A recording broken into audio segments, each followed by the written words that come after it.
The childhood pizza order that saved my brother's life. My brother, Leo, and I were the kings of late-night gaming marathons back in the day. Our parents were strict about bedtimes, so we developed this weird, highly specific gaming slang to communicate across the hall without getting caught. A double pepperoni meant our dad was awake and patrolling. Extra olives meant the coast was clear. But our most important code, the one we joked would be for endgame emergencies, was blueberry soda.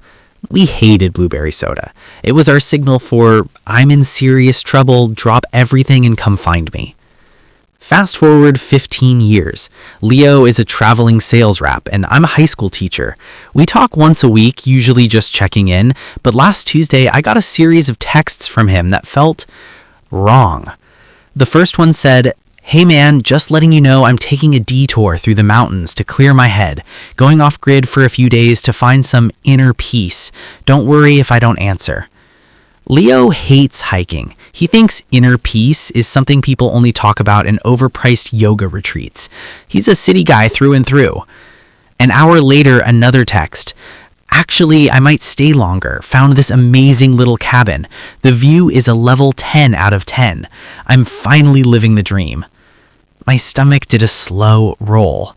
Leo hasn't used gaming terms like level 10 since he was 12. It was like he was trying to sound like a version of himself that didn't exist anymore.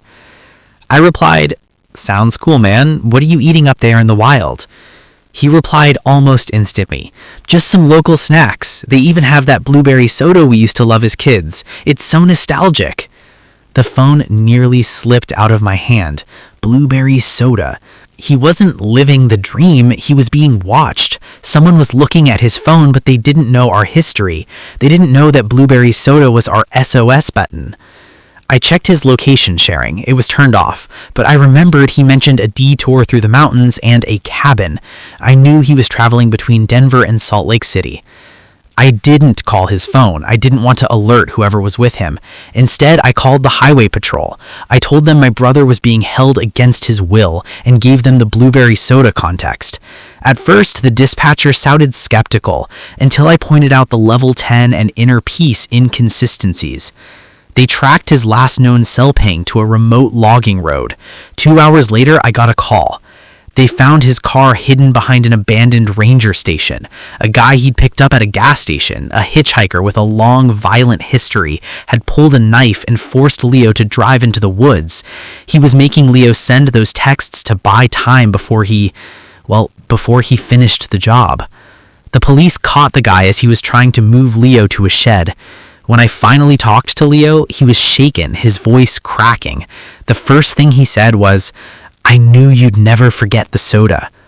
We don't play much anymore, but we made sure our kids know the code, because sometimes a silly childhood game is the only thing standing between you and the end of the story.